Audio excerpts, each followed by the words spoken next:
Welcome to Fortune Forecast. I am Daisy, your hostess, and you are in my book playlist. We started a book titled The Secret of the Ages. This is where we're at. If you're new to my channel, welcome. And to our Fortune community, welcome back.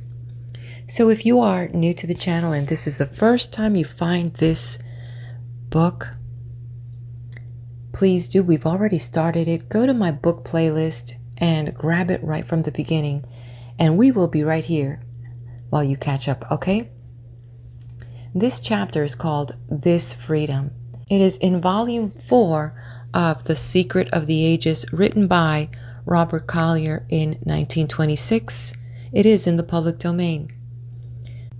And without delay, we will start on chapter 10, This Freedom, which starts with a quote. "Ye shall know the truth, and the truth shall make you free." I have heard that quotation ever since I was a little child. Most of us have, but to me, it was never anything much but a quotation, until a few years ago. It is only in the past several years that I have begun to get an inkling of the real meaning of it and understanding of the comfort back of it. Perhaps to you, too, it has been no more than a sonorous phrase. If so, you will be interested in what I have since gotten from it. To begin with, what is the truth that is so often referred to in all our religious teaching? The truth about what? And what is it going to free us from?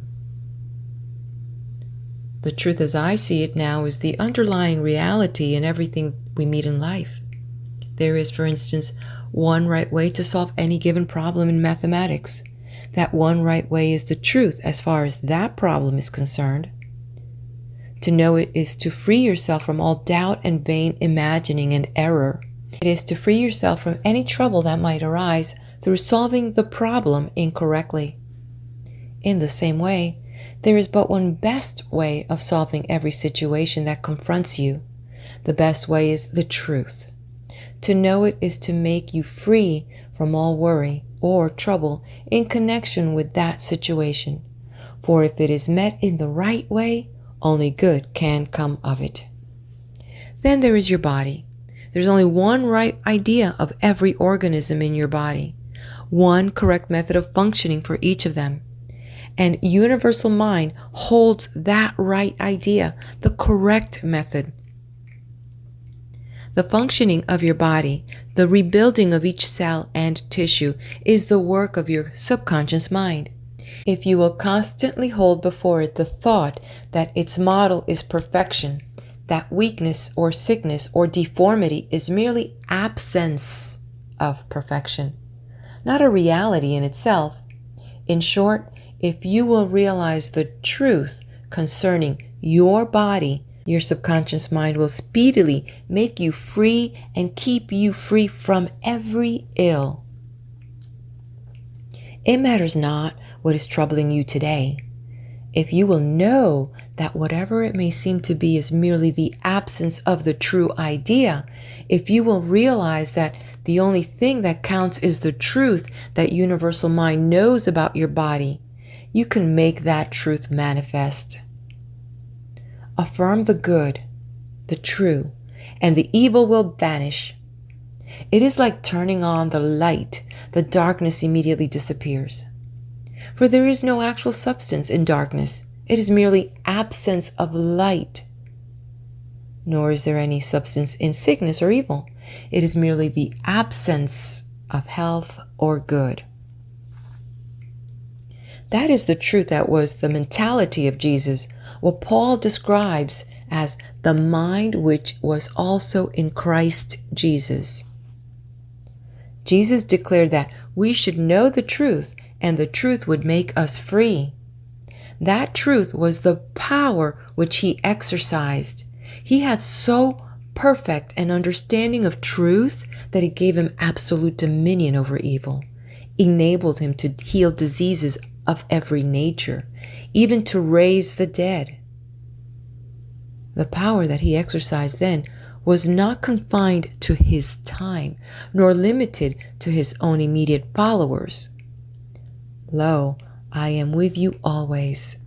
He said, even unto the end of the world. And he is just as available to us now as he was to his own disciples 1900 years ago.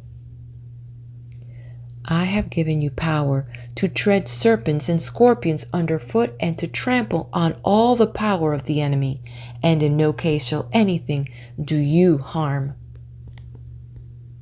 That gift was never meant to be confined to his own disciples or to any other one group.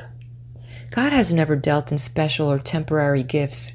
He gives to all who will accept, to all who have an understanding heart. All sickness, all poverty, all sorrow is the result of the incorrect use of some gift of God, which in itself is inherently good. It is just as though we took the numbers that were given us to work out a problem and put them in the wrong places. The result would be incorrect, inharmonious.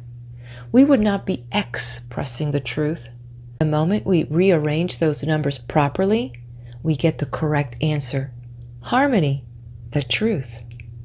There was nothing wrong with the principle of mathematics before. The fault was all with us, with our incorrect arrangement of the figures. What is true of the principle of mathematics is true of every principle. The principle is changeless, undying. It is only our expression of the principle that changes as our understanding of it becomes more thorough. Lightning held only terror for man until he made of electricity his servant. Steam was only so much waste until man learned to harness it. Fire and water are the most destructive forces known. Until properly used, then they are man's greatest helpers. There is nothing wrong with any gift of God, once we find the way to use it. The truth is always there if we can find the principle behind it. The figures in mathematics are never bad. It is merely our incorrect arrangement of them. The great need is an open mind and the desire for understanding. How far in the science of mathematics would you get if you approached the study of it with the preconceived notion that 2 + 2 makes 5, and nothing you heard to the contrary was going to change that belief? Except ye turn and become as little children, ye shall not enter into the kingdom of heaven. You must drop all your preconceived ideas, all your prejudices. You must never say, "Oh, that sounds like so-and-so. I don't want any of it." Just remember that any great movement must have at least a grain of truth back of it, else it could never grow to any size. Keep that grain of truth. Be open-minded. Keep your eyes and ears open for the truth. If you can do this, you will find that new wordings, different interpretations are but the outer shell. You can still see the truth beneath, the Christ that before Abraham was, I am. The only power. He who is looking for wisdom, power, or permanent success will find it only within. Mind is the only cause. Your body is healthy or sick according to the images of thought you impress upon your subconscious mind. If you will hold thoughts of health instead of sickness, if you will banish all thoughts of disease and decay, you can build up a perfect body. Dr. William S. Patton of New York says, "To know and to understand the organization of mind and to recognize the action of mind is the first and the only requisite of a sound body." For all disease starts in mind. It may be in your own conscious mind, from reading of an epidemic or from meeting with circumstances which education has taught you will bring about disease. It may be suggested to your subconscious mind, and so frequently happens with young children, by the fears and worries and thoughts of contagion of those around you. But whichever it is fear that starts it. You visualize it, consciously or unconsciously. the disease that you fear, and because that is the image held before your thought, your body proceeds to build in accordance with that model. You believe that disease is necessary, that you have got to expect a certain amount of it. You hear of it every day, and subconsciously, at least, you are constantly in fear of it. And through that very fear, you create it. When, if you would spend that same amount of time thinking and believing in the necessity of health, you would never need to know disease. Disease is not sent by God. It is not a visitation of providence. If it were, what would be the use of doctoring it? You couldn't fight against the power of God. God never sent us anything but good. He never gave us disease. When we allow disease to take hold of us, it is because we have lost touch with God, lost the perfect model of us that He holds in mind.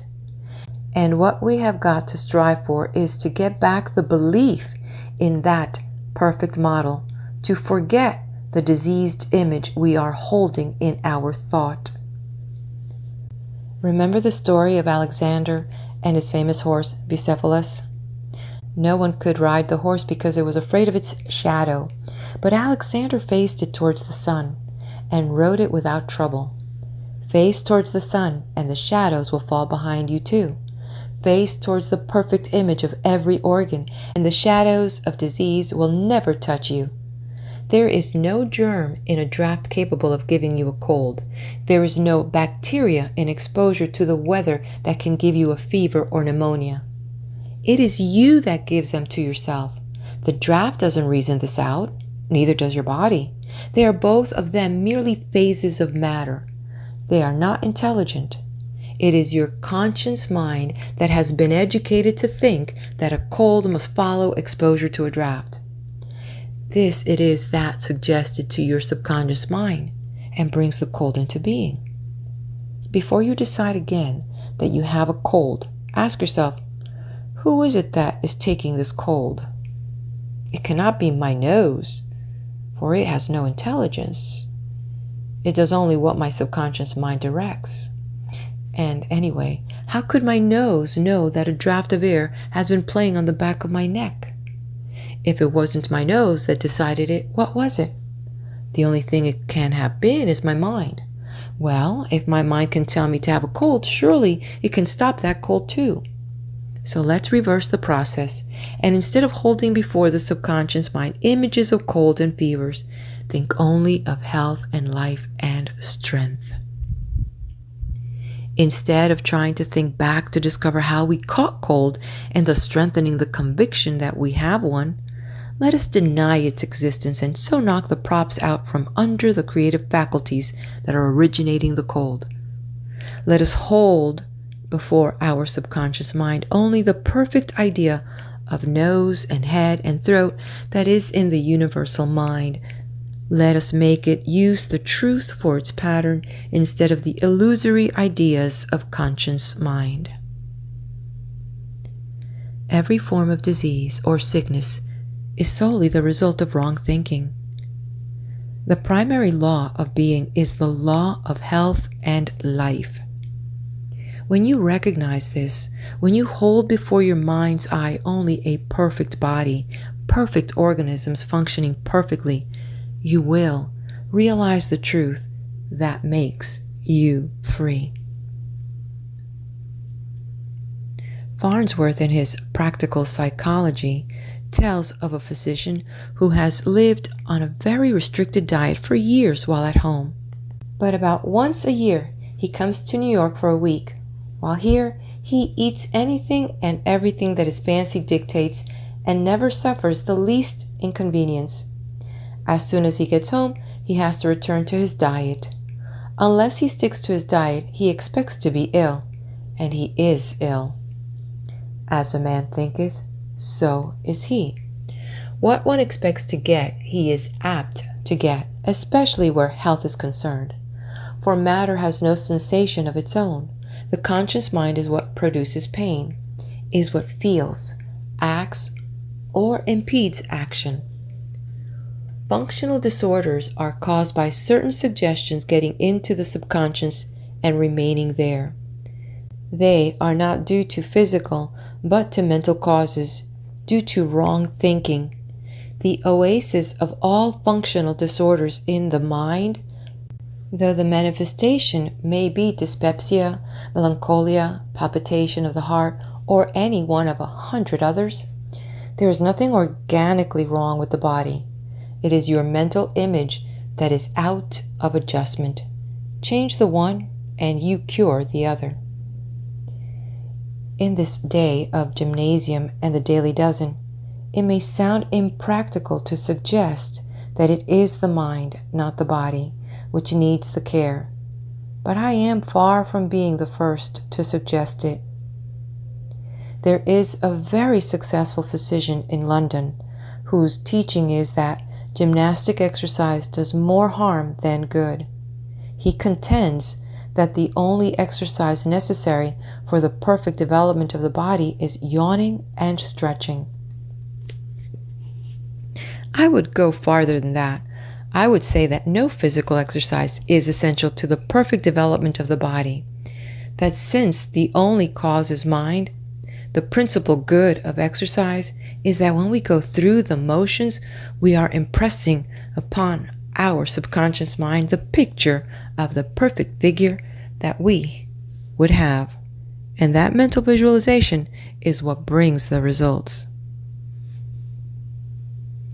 You can get the same results without the physical exercise by visualizing in your mind's eye the figure of the man you want to be, by intensely desiring it, believing that you have it. You can win to perfect health by knowing that there is but one right idea in universal mind for every organism in your body, that this right idea is perfect and undying. You have only to hold it before your subconscious mind to see it realized in your body. This is the truth that makes you free. End of chapter 10. Stay right here with me. Hit that like button, subscribe to my channel, share this with your list of friends and family, and let's move on to chapter 11, where we will find the law of attraction. Volume 4, chapter 10, the law of attraction. We start with a quote by Madeline Bridges. For life is the mirror of king and slave. 'Tis just what you are and do. Then give to the world the best you have, and the best will come back to you. The old adage that he profits most who serves best is no mere altruism. Look around you. What businesses are going ahead? What men are making the big successes? Are they the ones who grab the passing dollar, careless of what they offer in return? Or are they those who are striving always to give a little greater value, a little more work than they are paid for? When the scales are balanced evenly, a trifle of extra weight thrown into either side overbalances the other as effectively as a ton. In the same way, a little better value, a little extra effort, makes the man or the business stand out from the great mass of mediocrity, like a tall man among pygmies, and brings results out of all proportion to the additional effort involved. It pays, not merely altruistically, but in good, hard, round dollars, to give a little more than value than seems necessary, to work a bit harder than you're paid for. It's that extra ounce of value that counts. For the law of attraction is service. We receive in proportion as we give out. In fact, we usually receive in far greater proportion. Cast thy bread upon the waters, and it will return to you an hundredfold. Back of everything is the immutable law of the universe, that what you are is but the effect. Your thoughts are the causes. The only way you can change the effect is by first changing the cause. People live in poverty and want because they're so wrapped up in their sufferings that they give out thoughts only of lack and sorrow. They expect want. They open the door of their mind only to hardship and sickness and poverty. True, they hope for something better. But their hopes are so drowned by their fears that they never have a chance. You cannot receive good while expecting evil. You cannot demonstrate plenty while looking for poverty. Blessed is he that expecteth much, for verily his soul shall be filled.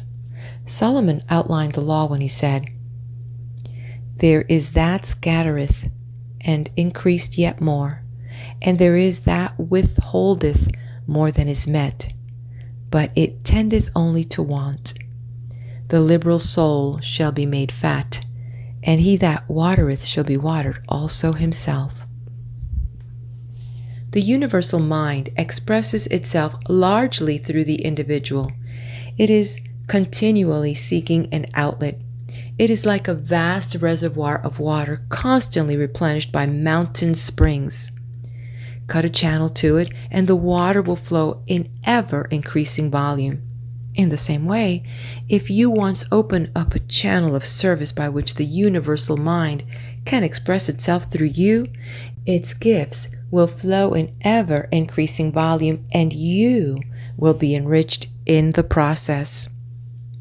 This is the idea through which great bankers are made. A foreign country needs millions for development. Its people are hardworking, but lack the necessary implements to make their work productive. How are they to find money? They go to a banker, put their problem up to him. He has not the money himself, but he knows how and where to raise it. He sells the promise to pay off the foreign country, their bonds, in other words, to people who have money to invest. He is merely a service, but it is such an invaluable service that both sides are glad to pay him liberally for it.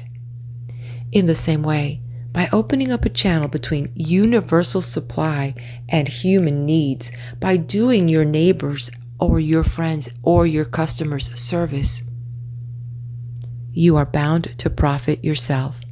And the wider you open your channel, the greater service you give or the better values you offer. The more things are bound to flow through your channel, the more you are going to profit thereby. But you've got to use your talent if you want to profit from it. It matters not how small your service, using it will make it greater. You don't have to retire to a cell and pray. That is a selfish method, selfish concern for your own soul to the exclusion of all others. Mere self-denial or asceticism as such does no one good. You've got to do something, to use the talents God has given you to make the world better for your having been in it. Remember the parable of the talents? You know what happened to the man who went off and hid his talent, whereas those who made use of theirs were given charge over many things. That parable, it has always seemed to me, expresses the whole law of life. The only right is to use all the forces of good. The only wrong is to neglect or to abuse them. Thou shalt love the Lord thy God. This is the first and the greatest commandment. Thou shalt show thy love by using to the best possible advantage the good things, the talents of the parable, that he has placed in your hands. And the second is like unto it. Thou shalt love thy neighbor as thyself. Thou shalt not abuse the good things that have been provided you in such prodigality by using them against your neighbor. Instead, thou shalt treat him, love him, as you would be treated by him. Thou shalt use the good about you for the advantage of all.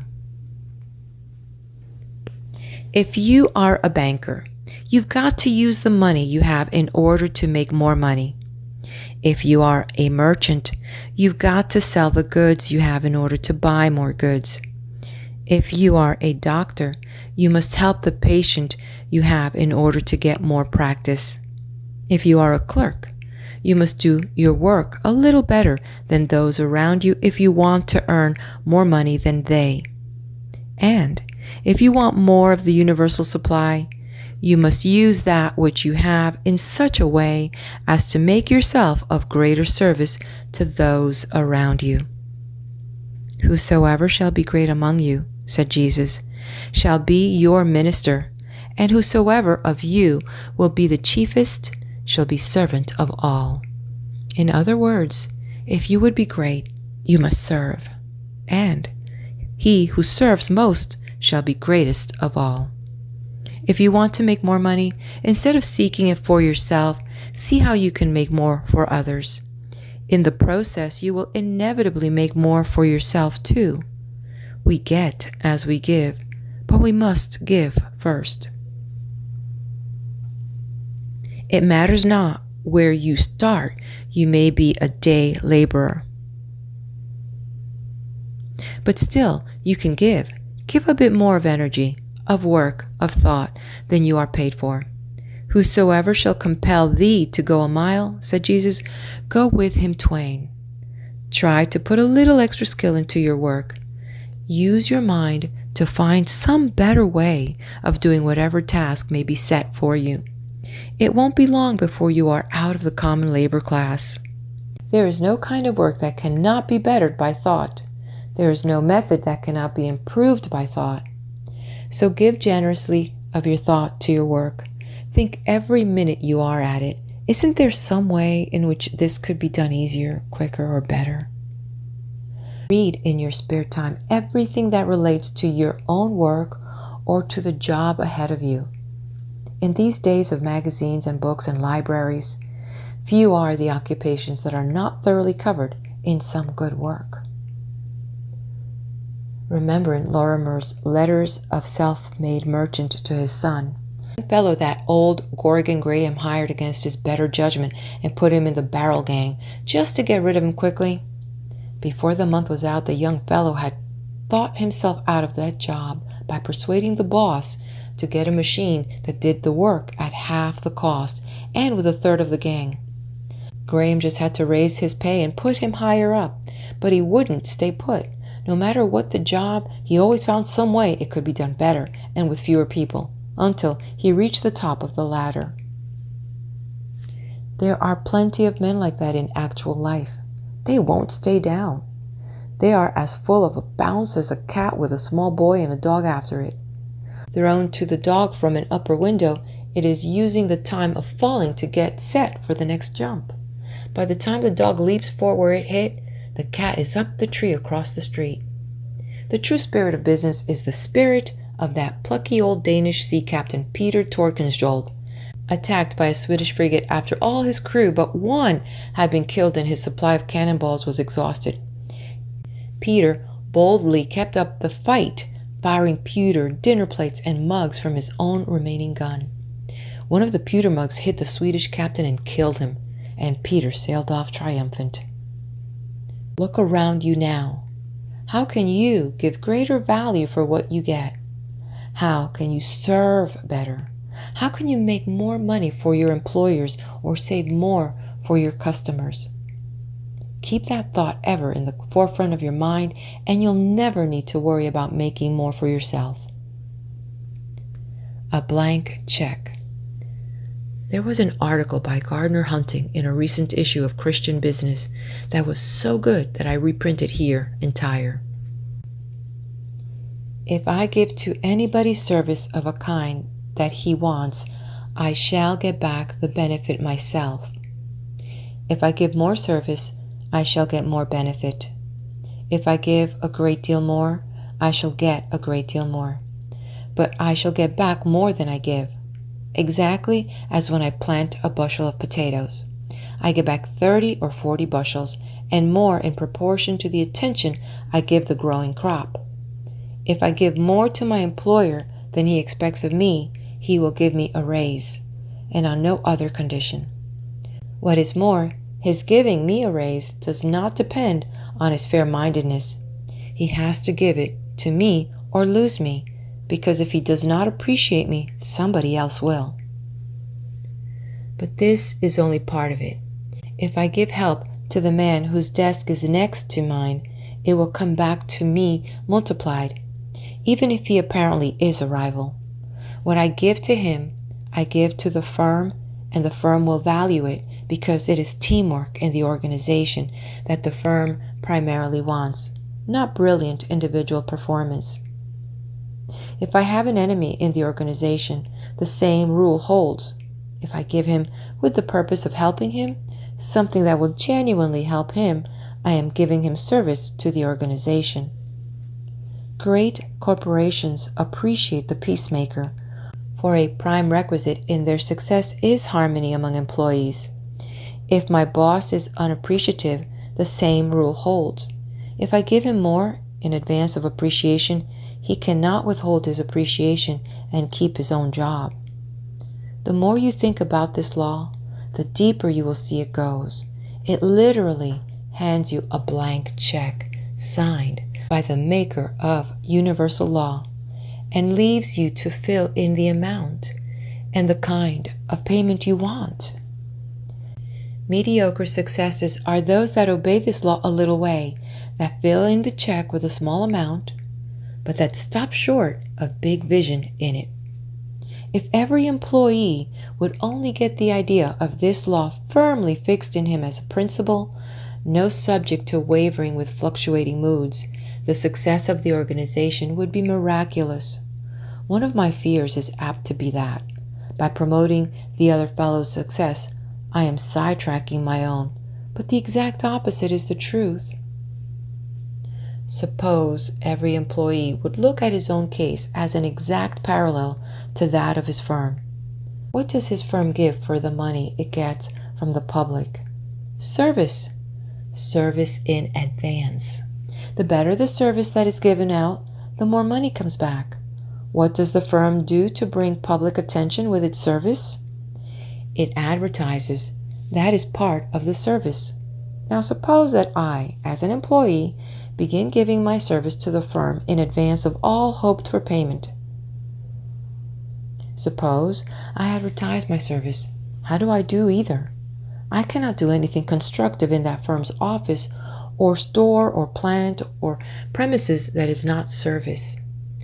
From filing a letter correctly to mending the fence or pleasing a customer, from looking up a word for the stenographer, to encouraging her to look it up herself, demonstrating a machine to a customer or encouraging him to demonstrate it himself, from helping my immediate apparent rival to get a raise, to selling the whole season's output.